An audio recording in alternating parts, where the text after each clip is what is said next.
Welcome to the China Desk Podcast, presented by the Federal Newswire, with your host, Steve Yates. Welcome to the China Desk Podcast, episode 32. I'm your host, Steve Yates, Senior Fellow at the America First Policy Institute and Chair of the China Policy Initiative. As a reminder to our audience, for whom we are most grateful, viewers can watch the China Desk on YouTube or subscribe to hear all our interviews on Apple, Google, Spotify, and most other podcast providers. You can always access our podcasts at thefederalnewswire.com. My guest today is Chris Iacovella. Chris is the President and Chief Executive Officer of the American Securities Association, or ASA. Prior to becoming CEO of the ASA, he was the CEO of Equity Dealers of America, Senior Director of Global Government Affairs, Strategy, and Public Policy at Bloomberg, and worked as Special Counsel and Policy Advisor to Commissioner Scott O'Malley at the U.S. Commodities Future Trading Commission. Chris, welcome to the China Desk. Let's jump in. As I mentioned in our pre-show, we like to give our audience a little bit of color on who our guests are. And so let's talk a little bit about where you grew up and what some of the sort of formative experiences were in your life that nudged you in the direction to, say, ending up working for a Commodities Future Trading Commission in the future. That's not on every third grader's list of options between firemen and policemen. Well, thank you for having me, Steve. I grew up in Waterbury, Connecticut, and middle-class household, played soccer in college, finished college, thought that I would go professionally, but didn't happen because I got hurt. And so I decided to try my hand at being a fixed income trader. Didn't have the stomach for it. So I went to law school, took on a lot of debt, ended up working for a law firm down in Miami. Then the financial crisis happened. And what occurred to me in conversations with people in Washington leading up to the financial crisis was that folks didn't really have a good handle on exactly how our markets worked from a plumbing perspective, from just a flow of funds perspective. And so I decided that it would be a good time to make my way up to Washington, D.C. Right around 2009, came up here. And then in the interim, looking for a job, I was able to obtain an LLM at Georgetown University in national security law. With that, I had a specific interest in understanding about the threats to our financial markets from state actors and hackers. And then I ended up at the Commodity Futures Trading Commission, worked there for a little while and was detailed to the Financial Services Committee, worked on capital formation agenda, which is essentially what I do here today at the American Securities Association. Our mission is to promote investor trust and confidence among our customers and to protect the integrity of the markets, but also to help small businesses, municipalities, and others get the access to the capital markets they need to either fund new initiatives like water treatment plants, sewage, public works, or to expand the small business into a much larger one that can continue to help grow the economy through job creation. Well, all that sounds pretty important and relevant to a lot of the conversations we have at the China Desk. Let's sort of start with the markets themselves and work our way out to Main Street and some of those issues you mentioned that I think very much are in the news in terms of concerns about where funds are coming from and who are people actually dealing with and how can they know, all of which are pretty typical necessary market bits of information. I mean, we've always heard from Adam Smith on forward that you need to have perfect information to have free markets, and perfect and free are ideals more than reality. But talk to us a little bit about what are the ways that state actors, hackers, or anyone else might compromise our markets. So you're there at the front lines, vigilant, trying to protect and make sure that these have integrity and function well for good, law-abiding Americans and others. What are the key ways that they're threatened?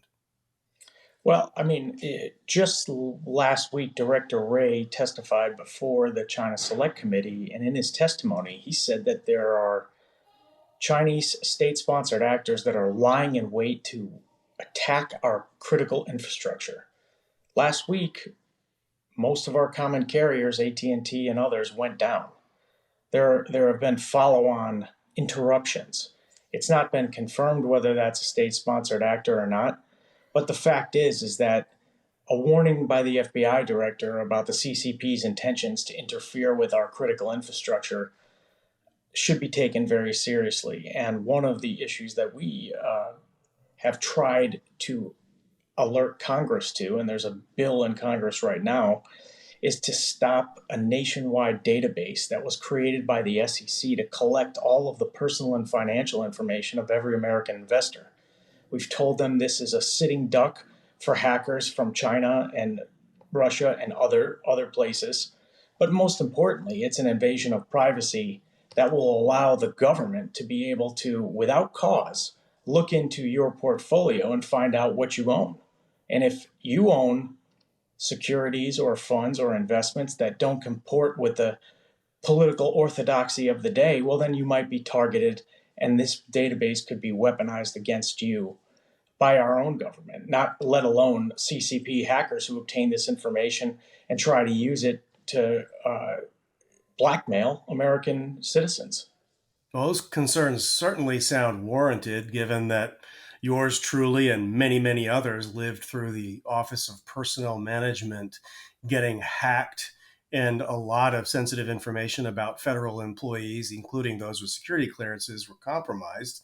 And the U.S. intelligence community assessed that those hackers had ties to China, and the information was compromised to the People's Republic of China. So if they couldn't keep government information and information on government employees protected, I think it'd be wildly optimistic to think that a larger, even more sensitive database about Americans and their investments would be at risk. So if we're looking at that at the risk side, it seems very obvious. What were the arguments made for why do it? What good would ever come from having that? Well, I mean, the Democrats' argument is plain. They want to expand the power of the surveillance state so that the administrators inside of there, that they appoint, that they control, that are loyal to their agenda, will carry it out. That's it. So it's to police whether people are, say, investing in gun companies or ammunition manufacturers, or are dealing with companies that don't have the right political masthead on their board meetings and things like that? That's exactly right. They'll make the argument that they need it for insider trading to protect the integrity of our markets from that, but that's nonsense, because if you look back at their own reports, they're bringing an average over the last 10 years of 100 insider trading cases a year without this database. So the fact that they are putting up such a fight and the Democrats have bought into this hook, line, and sinker tells you that there's something else going on here. Well, let's dig a little more deeply into what makes the challenge coming from the People's Republic of China, or as we categorize often, the malign influences of the Communist Party, of particular challenge. Now, I would assert that the malign influences of the Communist Party of China are the greatest external threat to the American way of life right now. And people can feel it from purchasing of ag land to the threat to infrastructure you mentioned. But let's talk specifically about their interaction with our markets. Who's kind of investing, and who are we kind of investing in without maybe that perfect knowledge that Adam Smith might have talked about? Well, that is a perfect segue into what we need to be talking about, which is, does it make sense for American investors to be sending their money to an adversarial nation that is hell-bent and made it very clear that they want to undermine our position as the leading international economic and global superpower? They want to undermine our position in the financial markets, and they will do anything to steal the technology that we have militarily and otherwise in order to support their rise. So then you have to say, well, how can they do this? Where are they getting the funds to be able to challenge the United States? And the answer is Wall Street facilitated in U.S. investor dollars to be sent to the Chinese Communist Party. In some cases, it's sent directly to the Chinese Communist Party when they issue bonds and Wall Street institutional investors buy them, or they're part of the Bloomberg Barclays Global Aggregate Bond Index, which has almost 40% Chinese bonds in there, that money goes directly to the CCP, which two separate administrations have said is committed genocide against its own people. So we'll get deeper into the indirect investment that is going on in Chinese military companies, but I'll stop right there so that you can kind of delve into that flow of funds directly to the CCP. Yeah. So you mentioned bonds, but surely bonds are not the only instrument through which capital is flowing from Americans to entities inside China. And those entities could have ties to the military. Those entities could just be generic private sector ties, but with a nifty little party office inside of the company. But I assume bonds, that's just straight up the government. And the government, last I checked, under the Constitution of the People's Republic of China, is led by the Communist Party of China. So it's not that big of a rhetorical and analytical stretch to say that's where it's going. But outside of bonds, what are some of the other instruments or avenues that American wealth or investment is getting transferred to the Chinese Communist Party? There's a couple different layers of how this flow of funds to the Chinese Communist Party has happened. And it's happened because there's a cozy relationship that was built with Wall Street, because Wall Street wants fees and China wants access to our capital markets. And they've started with direct listings on Wall Street stock exchanges. Those companies are brought into our marketplace. There's an IPO, there's a listing fee, and then they're sold to institutional investors. And these products infiltrate portfolios of people who might not know that they own this, particularly pension funds, endowments, and others. The second layer is index funds, and that layer includes mainland Chinese companies that are listed on mainland Chinese stock exchanges that use what I call the passive index loophole to have access to our marketplace through mutual funds and ETFs that are sold as China A shares. That sends money directly to military companies, to companies that are human rights abusers, and to companies that make weapons that support the military industrial complex in China. Well, can you talk a little bit in investment for dummies language about how this kind of a loophole works? Where does the money go? Is it to a company that's doing business as? Is it like a domesticated shell of a CCP entity? Is it the old Cayman Islands kind of thing? What exactly, for a dumb guy listening in on this, where exactly does the money go through this kind of loophole? So if you invest in a company on a U.S. stock exchange, if it's a U.S. company, you are buying shares in the U.S. company and you have a controlling interest in what that company does, and you own shares directly in the U.S. company. That's not how it works with China. With China, the Wall Street lawyers created a very specific and complicated scheme called variable interest entities. What that means is that these are Cayman Island-based companies who have contracted with a mainland Chinese company, Alibaba, Baidu, BYD, you name it, and then they sell you a share in the shell company which owns the contract associated with the mainland Chinese company. So if there is fraud committed, if there is a problem with the accounting, if Xi takes over the company or mandates that a CCP cell has to be put inside of it, which he just did last week, you have no recourse. You have no shareholder rights. There's no voting. And this is really a scam that was perpetrated by Wall Street lawyers and was allowed to happen by our SEC. Yeah. And for perspective, how common are these kinds of instruments or cutouts used for the flow? We're talking trillions of dollars, I'm thinking, in terms of over many years. Lots of money is flowing through this. Is there anywhere else in the world, any other entity out there in the world predominantly, that this kind of an avenue is kind of the key loophole through which this money flows? No, and this is purposeful on the part of the CCP. Yeah. Well, as I say, I'm just smart enough to be able to utter some of the words, but too dumb to understand how the systems might work. Audience can be a judge of that.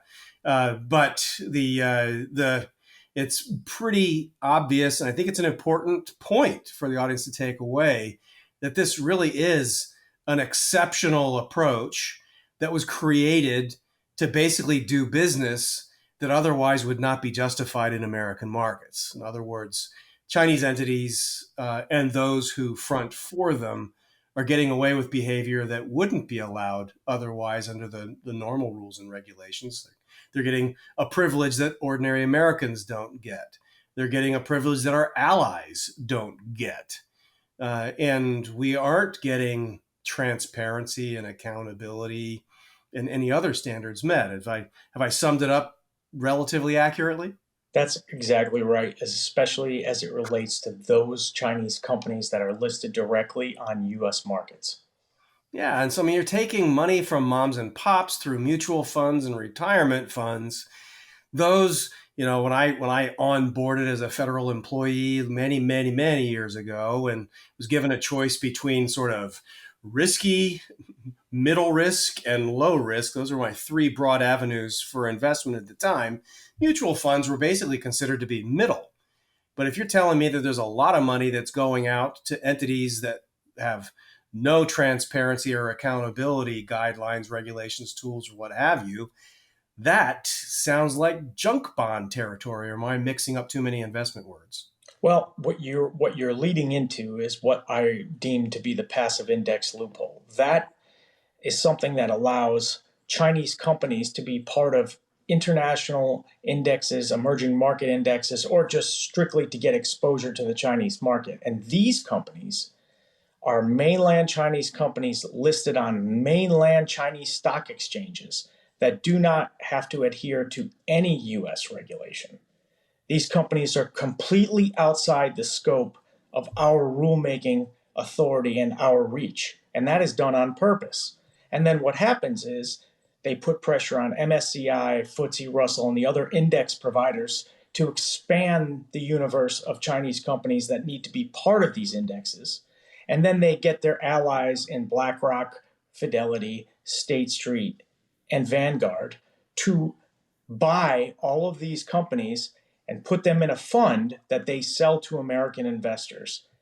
And there's been multiple reports that display that these companies are human rights abusers and on lists, naming them as such, that they are on sanctions lists, that they're in other DOD lists or the entity list by the Commerce Department.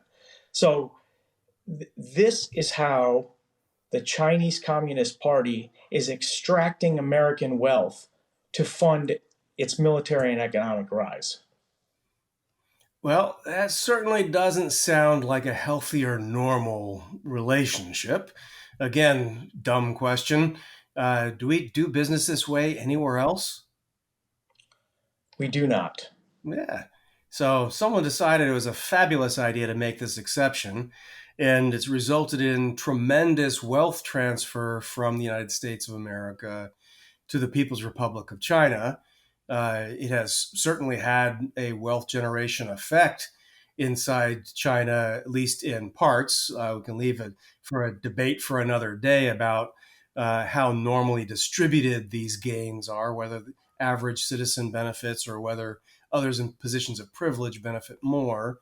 But what's undeniable is it certainly made a lot of resources available to fund the world's most advanced surveillance state, most rapidly increasing military modernization, and one where we now have threats aimed directly at our allies and the United States. So it's not that big of a leap to see sort of point A and point B in this journey, but it's not just outbound. Can you talk a little bit about what some of the inbound interactions are? I mean, so I guess it's technically inbound to come into our markets, but we talked a little bit about infrastructure and things like that. If they're not just extracting profit when they're investing, they're also gaining influence over U.S. entities by investing here too. Well, when you take a look at what Wall Street has done here, what they've done is entered into joint ventures with CCP companies in the CCP. Because when you go there, you have to ask the government to be able to do business in China. And the government forces you to comply with a national security law, which was the topic of a lot of conversation when they took over Hong Kong without firing a shot. So this is part of how they've co-opted our Wall Street elites into coming back to the United States and lobbying on behalf of the CCP in Washington for favorable treatment. We'll talk a little bit about what we can be doing, what our options set is, where the action is. I mean, obviously there would be some areas where an executive branch that was so inclined could take some action. There's some areas where it might require legislative action, funding, whatever that case might be. Some things might be federal level only. Others might also include action that can be taken at state levels or in the private sector itself. But talk a little bit about where the action is, about how to roll this boulder back the other way, maybe in the direction of normalcy. Yeah, the direction of common sense, which Yeah. the last poll we saw, 80% of Americans across the political spectrum support. So there's a few things that can be done. One, when you have Wall Street come in and start lobbying Congress, senators, the White House, and the House, they should, on Chinese issues, they should be forced to register as lobbyists under the FAR Act. That's number one. Peter Navarro was 100% right when he warned them of that, and I think that there should be some follow through on it. And we've seen multiple lobbying outfits drop Chinese clients over the course of the past week just because of the threat of something like this. So that's one. Two, we actually need to have a legitimate outbound investment prohibition on multiple sectors in our economy so that the money does not flow into the Chinese military civil fusion complex. There is a debate that's ongoing right now, which I'm sure you're aware about whether there should be sector prohibition or entity level prohibition. And I'm here to tell you that entity level prohibition means what they want to do is put somebody on one of the lists that we described earlier and then put sanctions on them. Well, those lists don't work. The Barr bill in the House will fail. Why? Because there are multiple companies right now that continue to trade in our markets in those indexes that I spoke about that are under sanction. I can give you some examples if you'd like, but there are nuclear companies, there are fusion companies, there are quantum technology companies, and they're all on the sanctions list, but yet they are held in multiple different funds and ETFs that are offered to the American investor. So sanctions alone do not work, which is why what we have been pushing is a prohibition on investment in A shares. A shares are those companies, like I said, that are mainland Chinese companies listed on mainland Chinese exchanges, which have no comparable regulation to that of which American companies are exposed to. And there's about $200 billion that flow from the US to China related to those funds. That prohibition will not severely impact or disrupt the market in any way. And to the extent that people are concerned about $100 or $200 billion being cut off from the Chinese Communist Party, ask yourself what that could do for the American economy and for the American small businessman that's looking to expand their job, their markets, and their workforce. Yeah, I mean, we've spent the last two generations investing in a manufacturing platform and the prosperity and well-being of another nation, and now find ourselves overly dependent upon that same nation. Turns out they don't really have too many qualms about poisoning us with COVID or fentanyl or other kinds of things, and turns out the same approach to quality control applies to financial instruments. So shouldn't be entirely shocked. So you've talked about some of the steps that can be taken. The Select Committee on Strategic Competition with the People's Republic of China, or the Communist Party of China, I should say more accurately, put out a comprehensive economic policy and strategy. And I recall this being one of the elements of it. Were there the elements that you just mentioned front and center in that? Were there a few more elements of that economic strategy that you'd point to as moving in the right direction? Yes, I think Chairman Gallagher has done an excellent job in prosecuting the case against the CCP across the entire spectrum of their economic and military interests and the way that they've infiltrated the United States. His focus on venture capital is very important because you have people in the United States Congress who say, well, we should allow venture capital to invest in Chinese technology companies so that we know what they're doing and what steps that they're engaged in and how far advanced their technology is. As I told you earlier, there is a national security law that each and every company that does business in China must comply with. And to think foolishly that VCs from America are going to be able to invest in Chinese companies and then come back and tell the CIA or State Department or the Treasury Department what's going on in terms of quantum computing and other technologies that related to AI and the military complex is foolish. It's just not going to happen. They will cut off the investment of that VC, and that money will go to zero. Yeah, and in your assessment, looking back over recent years, is there any track record? I mean, we can take the sort of COVID years and chalk them off as an anomaly because there wasn't a lot of coming and going to China during that period. But prior to that, was there a rich record of people who had gone to China, invested, and used China as a manufacturing platform, who were able to come back and give valuable insight into what was really happening inside China so that it could predict future events that were unfavorable to the United States? No. And in fact, in every single instance, those companies had their intellectual property co-opted by the joint venture partner and either were kicked out of the country under a specific agreement that they come back to the United States and advocate on behalf of the interests of the CCP. Yeah. Well, that is an ongoing problem, one that was denied by mainstream analysts for a very, very long time. And it's part of the grand bet that was made that, yeah, there might be these kinds of bad things that are happening now, but they'll grow out of the problem and we'll grow out of the problem too. And clearly, as of 2024, we have not yet grown out of the problem.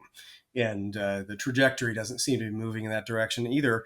The national security law you've mentioned a couple of different times actually puts people's lives and security in peril if they were to share information that was proprietary or of national value.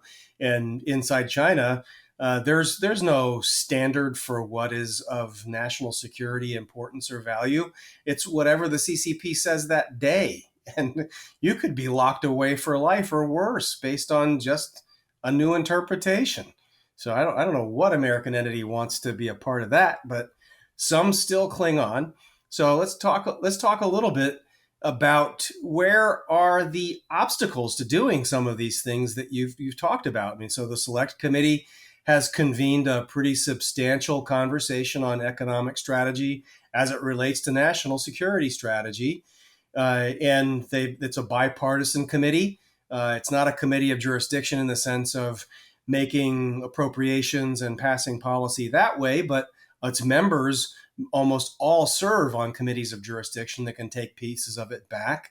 But whether it's, again, executive branch, legislative branch, the private sector, state, other areas, what are the obstacles? What are the arguments? And then what are the structural obstacles to moving in the direction that you've recommended? And frankly, that bipartisan committee has recommended. Steve, the most significant obstacle is Wall Street conservatives that have been elected to our government that continue to pander to those folks' positions. Okay, the amount of money that I've seen that has interfered with logic that we're talking about right now and investor protection just to preserve the fees of private equity, of asset management, of investment banks, of exchanges is enormous. This is a co-option of our elites, and they are being forced to bend the knee to the CCP, and then they come back here to the United States and say, no, no, no, we can't decouple. We must de-risk. Let's just de-risk. That'll be fine. There's no reason. Let me just lay something out and we can delve further into it. The Chinese stock market and the Chinese economy have been suffering badly over the course of the last 15 months. And that's because they've built ghost towns and ghost cities all over that country for the past 10 years. They've used massive amounts of cement, resources, steel, etc., to create this monstrosity across the country wherein people were owning multiple homes, not unlike 2008. And not unlike 2008, that debt bubble is about the exact same as it was here in the United States.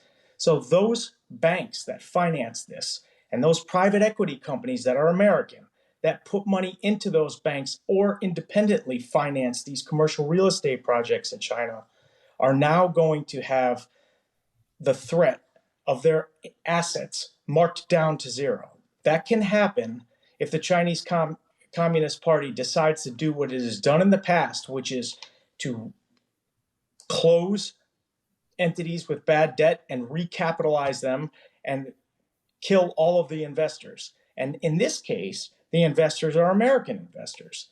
And that can have a negative feedback loop into our country because we will import the cancer of the commercial real estate problem from China into our country via Wall Street. That is what my biggest concern is of all this. And that's why I think they're spending so much money and so much time and so much attention telling everybody not to do anything to de-risk because they're so worried about the bad investments they made by cozying up to an authoritarian dictator and thinking that that was going to be good policy because they were so hungry to get access to the consumer base in China. Let's talk about a principle that we discuss often on the China desk, and it's reciprocity. Now, talk a little bit about what are Americans actually able to invest in and own inside China, and how does that compare to the lengths that we've gone to accommodate Chinese investment in the United States? Well, I mean, Chinese investment, U.S. investment in China is confined to the areas that we spoke about before, these passive index funds, or the fact that you own a piece of a contract in a Cayman Islands company, unless you are a preferred actor like a private equity fund or an investment bank or an asset manager that has kneeled to the CCP and formed a joint venture so that you could get exposure to their economy and to the Chinese consumer because, quote unquote, that's the only growth that's going to happen here over the next 10 years. We've been sold a bill of goods about the China narrative now for 20 years. The China narrative, it's all about growth investment. The growth investment was in commercial real estate. It was in buildings. Now Xi has decided, stop putting your money in that. What we want to do is take advantage of the West's religious doctrine on climate. So now we're going to create solar panels. We're going to create wind turbines. We're going to create electric vehicles. And they're going to have to buy everything from us because we will control the supply chain. Well, dependency definitely is the way of their organizing their economic strategy. But how, so talk a little bit about, again, according to reciprocity, how are we dependent on them and how are they dependent on us? Well, they are dependent on the U.S. consumer to continue buying their goods one way or another. And Xi is trying to reorient that from consumer goods and electronics to the green revolution that was put forth in the Inflation Reduction Act and the CHIPS Act. So that's the situation that we're in. Our government is subsidizing US companies to buy solar panels, electric batteries, and EVs from subsidized Chinese companies. That doesn't make any sense to anybody who is an American. And that's probably why you have people on both sides of the aisle that understand this threat, and why the select committee was able to identify a lot of these problems in multiple supply chains across multiple industries and sectors in our economy as an issue that needs to be tackled because the American people are starting to demand it. We saw what happens during COVID when you're totally dependent for materials through a supply chain controlled by the CCP. And we cannot have that happen again. That's why decoupling and not the Wall Street de-risking is the policy that must prevail here. Well, I've never, to be honest, understood what the difference was between decoupling and de-risking, and other than everyone who says de-risk definitely doesn't want to decouple. So I don't know. But again, I don't know what kind of a word game they think they're playing. But last I checked, a lot of the things that people would call decoupling are official policy of the People's Republic of China. They have been looking to sanctions proof their institutions. They are the ones that are looking to lessen their dependency, definitely dependency on us, the West generally. That sure sounds like they've been engaged in strategic decoupling for some time. Am I missing something?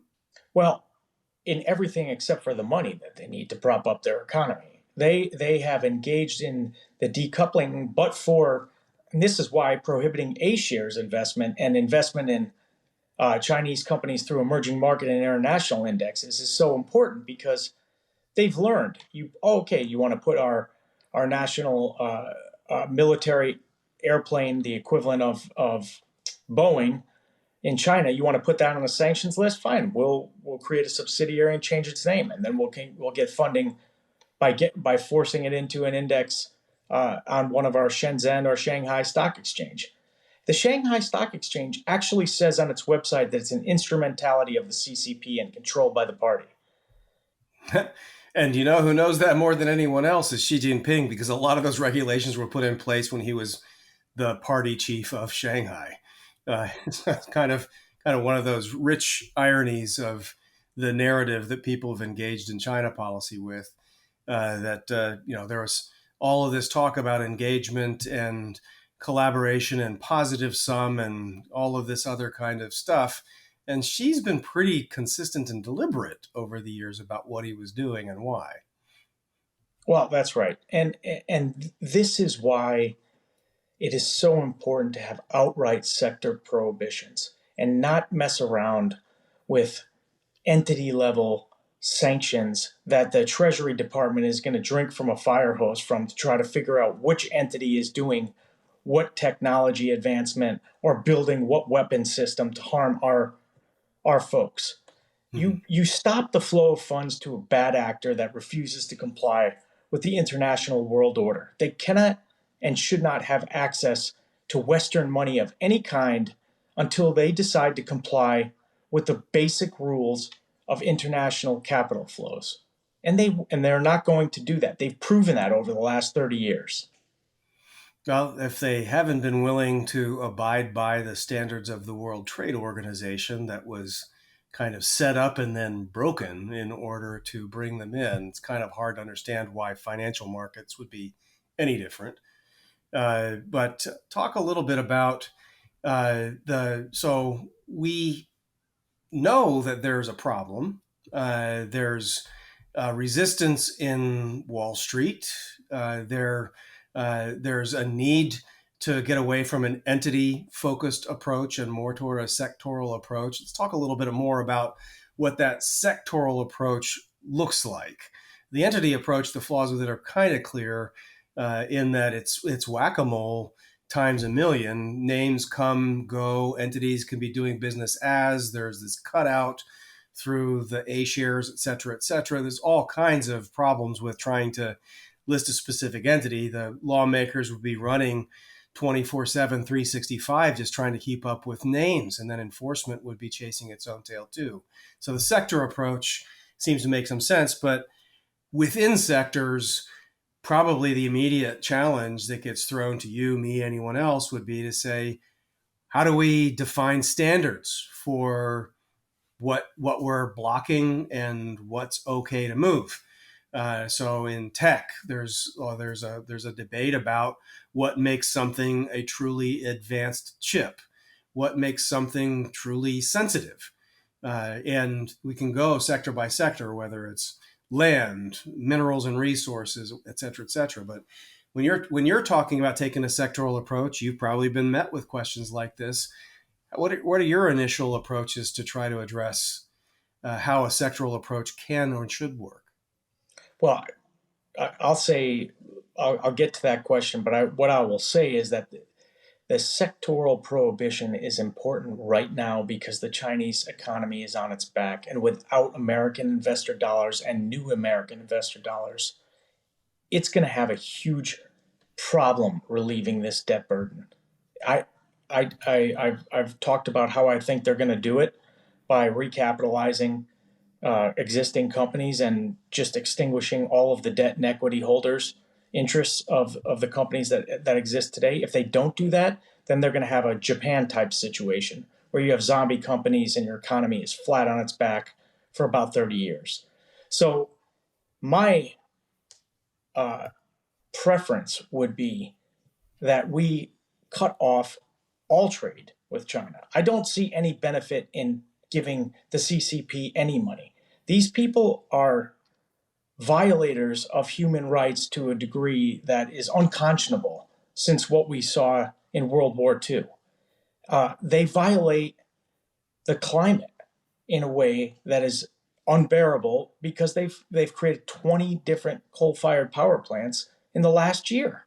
They are the biggest polluter. They pollute more than all the developed countries combined. And yet they sit there and say, well, how can we benefit from the West's climate religion? Well, this is what they're doing. They tell you that they're going to comply by 2050 with net zero. They continue to build coal-fired power plants, and then they suck in our money to try to make us dependent on them for solar panels and for EVs and for batteries and lithium and everything else. Then you look at what they're trying to do with their quantum computing, their AI, and their technology, and it begs the question as to why are we allowing them to have access to anything that comes out of the United States at the level that they could use to perform military capabilities that could harm or threaten Taiwan or other Palau or any of the other areas, islands in that area, because that's part of their ambition. So, my preference would be that the committee stands strong and that the sectoral approach is as broad and as wide as it could possibly be, because at the end of the day, that's good for the United States of America. It's good for our small business and good for jobs. Well, Chris, you've certainly done a great job of sharing a cautionary tale about what's happening in the markets and what the malign influences of the Chinese Communist Party are that are coming through those markets into American households, their retirement income, et cetera, et cetera. If people want to follow your work and your commentary, where would you point them? Well, you could find us at americansecurities.org or at AmerSecurities on X. We put out a lot of information and we try to be honest with people. We are an issue-specific organization, not a left or a right organization. And that's why, on a lot of these China issues, we've been able to score almost unanimous votes in the House and the Senate and to have bills passed into law in both the Trump and the Biden administration. Well, Chris, I want to thank you. To our audience, if you've enjoyed today's China Desk conversation, please tell your friends and consider subscribing on YouTube or your preferred podcast platform. Thank you for joining, and a special thank you to Chris Iacovella for sharing his perspective. And until next time, I'm Steve Yates here at the China Desk. Thank you for listening to the China Desk podcast, presented by the Federal Newswire and hosted by Steve Yates. Check out the Federal Newswire's family of websites, as well as their social media stream.